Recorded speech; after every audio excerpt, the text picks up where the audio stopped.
Hello, Honkers fans. Welcome to Meet the Honkers, episode 8. I am Justin Velazquez, and I am very pleased to be joined by returning Honker Zack Meddings of San Joaquin Delta. What's going on, Zach? Hey, how you doing? I am doing well. Very excited to have you on. I know you guys are having a great year so far. 22-7 overall, 12-3 in the conference. I feel like every time I look at your schedule, I see 20 runs, 15 runs, 17 runs, 25 runs. Like you guys just score all the runs in the world, apparently. No, yeah, it's awesome. We've been having a pretty good offense this year and having a fun season so far. Hopefully we can keep it going. All right, I know you're from Elk Grove, California. San Joaquin is out there in California. I'll just start off with, how did you get into baseball growing up, Zach? My dad always played baseball, coached baseball and everything. My grandpa was coaching high school baseball when I was born, and so just kind of always around the game, always out at the field. How important was that to you to always be around baseball growing up? It was awesome. I mean, it really helped me love the game and really helped me see like how awesome everyone in the game is, because you meet some really great people playing the game of baseball. So I got to notice that. Yeah. So how important is your relationship with your relationships, I should say, with your dad and your grandfather? They're really important. I mean, growing up, we're always at the field. My dad's always throwing me BPs. They still come to almost every game they can. They're always out there critiquing me, telling me what I'm doing wrong, what I'm doing right, everything. So growing up, would he pitch to you, and then when you were little, you would strike out, but then eventually you would hit some nukes off of him? Is that how that happened? Yeah, as I got older and older, got a little bigger and started to figure him out a little bit. So I know growing up, you idolized Derek Jeter. So what stood out to you the first time you watched Jeter play? I mean, just the way he played the game. I mean, everyone always loved him and everyone always saw him hustling hard on and off the field, always making every great play he could. It was just fun getting to watch him. Is it fair to say every time you were at a park on your free time, you mimicked the jump throw like a million times? Yeah, I mean, I still practice it. It's always a fun play to practice. What was it like the first time you actually like did everything right and made the throw? I mean, it took a while because that's a pretty hard throw. You got to have a pretty strong arm. So obviously growing up, I was always 3-4 hopping first base. So when I finally got the throw there, it was a pretty good feeling. I know you mentioned earlier that, through baseball, you meet some really important people. You can make, a lot of friends. Two Honker teammates you're really close with, Carson Stevens and Nico Regino. You guys grew up together, played high school together. For a minute there, you played college ball together. So I want to start with how you guys met. I mean, we just grew up in the same area and started playing Little League in the same league. And then when we were 8 years old, they kind of all-star teams. And we all made the same all-star team. And just from then on out, just kept playing travel ball and everything growing up. So how cool was that all-star game then? You guys all all-stars on the same team, good friends. How was that? It was awesome. I mean, so how it all worked is the league started, and then after the whole league was over with, we took the all-star team and you went to like states and regionals and the World Series and everything. And so it was awesome having the same team growing up the whole time. How strong is the bond between you three? I'm pretty strong. I mean, when we're all back home, we're all hanging out every single day. I mean, I'm living with Nico Regino right now at Delta, so we're all pretty close still. I know you play Madden and NBA 2K. Is it safe to say you're better than Nico or no? Oh yeah, I'm a big video games guy. I love the show. I'm playing the show a lot right now. It just came out a few days ago. Getting that Diamond Dynasty team ready to go? Yeah, trying to. It's a grind. It takes a while. There's a lot of missions on that, right? There's a ton of missions you got to do to get legend. Yeah, a ton of missions, and it's just really time consuming. Just a lot of games you got to play, a lot of moments you got to do. And then you're playing against the computer a lot, right? Yeah, so you play a lot at first, and then once you get your team better, you start playing against other teams. Exactly. So it's Go ahead. I said it's pretty fun. So going back to Stevens and Nico, how cool is it to look back at you guys growing up, playing ball together in Little League in high school, to now playing summer ball together and, mostly playing together for the most part? I mean, it's pretty cool to kind of see it all grow. I mean, starting off in Little League, and then baseball kind of gets more serious once you get to high school, and then more serious once you get to college. So kind of just like seeing all those levels with the same guys. It's pretty cool to see everyone grow. You mentioned high school. All three of you went to Franklin High School, and you had a amazing career there. I mean, I found your page at Nevada College where you went for a Yeah. year. I mean, it's just you hit what almost 322. I mean, insane career there. What were some of the keys to your success at Franklin?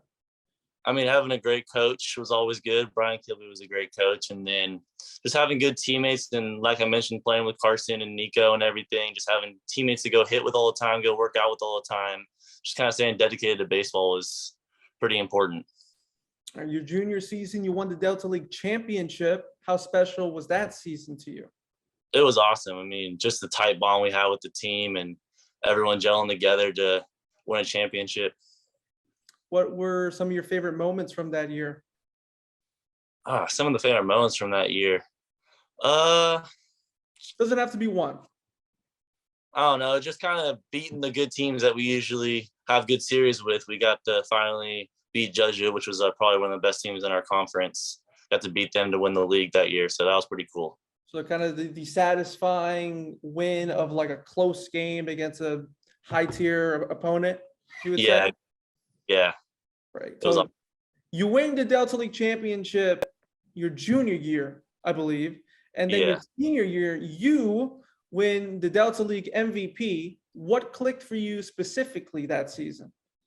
I mean, I just started pitching a lot better, hitting a lot better, just, I don't know, growing older and playing varsity for 4 years. Just that fourth year kind of got a little edge on everyone else. You've seen the game slows down a lot.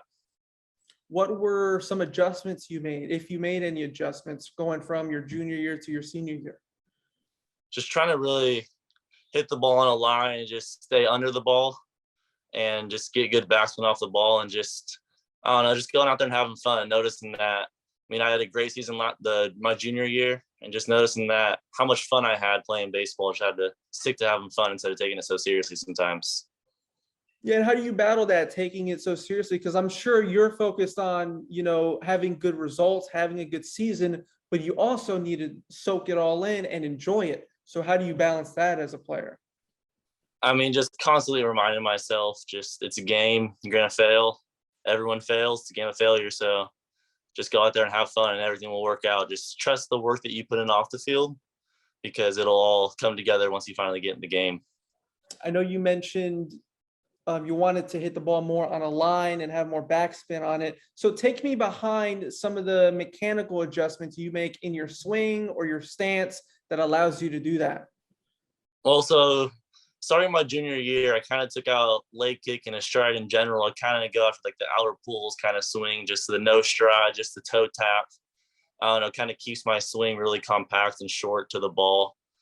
Doesn't give me it really keeps me in rhythm. So that's kind of like my main adjustment that I've made. And I still do it to this day. I still have no stride. So it worked out. Was there a moment in game where it kind of clicked for you? Like, oh, that was a little different. That felt really good.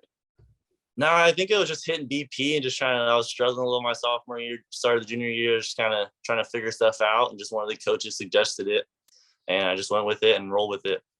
I know you mentioned Pujols back with the Cardinals this year. Seems like the farewell tour for him, Molina, and Wainwright. How do you feel about that, just as a baseball fan? I mean, there are 3 great guys to watch. Obviously, 3 legends, 3 Hall of Famers. So pretty sad season to watch them all go this year, but it's good they're all together again for their last year. Yeah, 2 Mets fans over here, so we're still a little annoyed about 2006, but we'll let it slide. That's like 16 years ago anyways. All right, so you have your 4 years in high school. What, looking back at that, do you think you learned the most as a player? As a player, I just learned to always play the game hard, and everything else will work itself out. I mean, like I said earlier, it's a game of failure, so you're gonna fail. So just go out there, run hard 90s, play every play like it should be played, and the game will just work itself out. So after that, you commit to Nevada. You're there for 1 year. It's the COVID shortened year. Then you go to San Joaquin Delta. 2021 season gets canceled. So you really like it's 2 years of baseball you lose out on, although you do remain, you're still a freshman. Uh-huh. But as I know, summer ball is really important. So as you deal with those 2 seasons where you're not playing a lot of collegiate baseball, what are you doing to keep your game sharp and stay improving? I mean, over the COVID year, we were constantly working out, practicing. We were doing inter squads all the time. I took coming out of my senior year of high school, I really needed to gain weight. So I took I gained about 20 pounds over COVID, got a lot stronger, got a lot bigger. And that just, after that, getting back on the field after that just really helped out. I talked to Nico a couple episodes ago, and he mentioned the same thing. I know you guys, I think you mentioned earlier, you guys are roommates. So was that something that both of you kind of did together? Like, hey, we need to get bigger, we need to get stronger. So let's go to the gym. I know you're probably going to the gym together anyways, but let's have this workout regimen together so we can both improve at the same time, right? No, yeah, it really helped out having Carson and Nico there. I mean, we're all back home because no one's at college because COVID and everything. So we're all just constantly working out together, going to hit together, going to take ground balls, just doing everything we can. I mean, you can't really go out and do very much except for work out and play baseball. So this year you're off to a great start, hitting 391, lead the team in batting average and slugging percentage. What's been working for you this season? I mean, just staying super short to the ball and trying to find barrel. I mean, not trying to do too much. I mean, a lot of times, I don't know, I find myself getting in trouble. I try to hit home runs. I try to hit the ball too hard. I mean, I just focus on keeping the ball low and the power will come. Is there one aspect of your game that you wanted to hone in on coming into this season?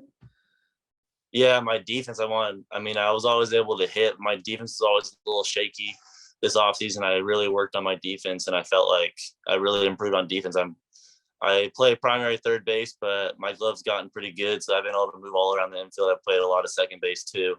So I definitely would not have been able to do that a year ago.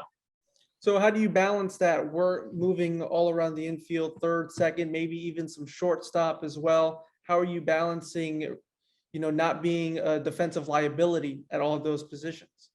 I mean, just always getting into early work and always taking as many ground balls as possible, always trying to stay healthy and everything, trying to stay as agile as possible as well. It's always good on defense. So last year, your first season with the Honkers, how was Rochester for you? It was awesome. I mean, I got there a little late, but it was a cool place. It was very different than California, a lot more green, a lot more open space. So that was different. I've never been to Minnesota before, so you're gonna have to explain this to me. What were some of the biggest differences from Rochester to California? I mean, it was really humid. That was the biggest difference for me. I mean, the weather was a lot different.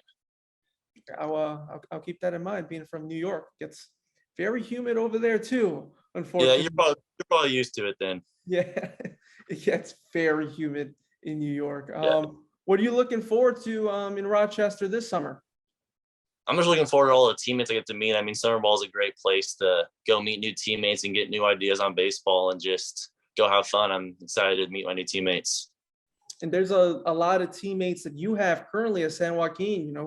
Herbs as the field manager, Carson's been your teammate, Nico, Root is at San Joaquin as well. So there's a lot of comfortability for you. Do you think that's a big positive for you coming to Rochester for a second season? No, yeah, that'll be fun. I mean, having Herb come be the coach definitely influence me coming back for sure. I mean, having guys that I know is going to make me a lot more comfortable too. So that'll be fun. Appreciate the time, Zach. Thank you for joining. Thank you for having me. All right, thank you for watching Meet the Honkers. Honkers fans, every episode you can find right here on the Rochester Honkers YouTube channel, coming out every Friday at noon Central Time. And I'll see you for the next one.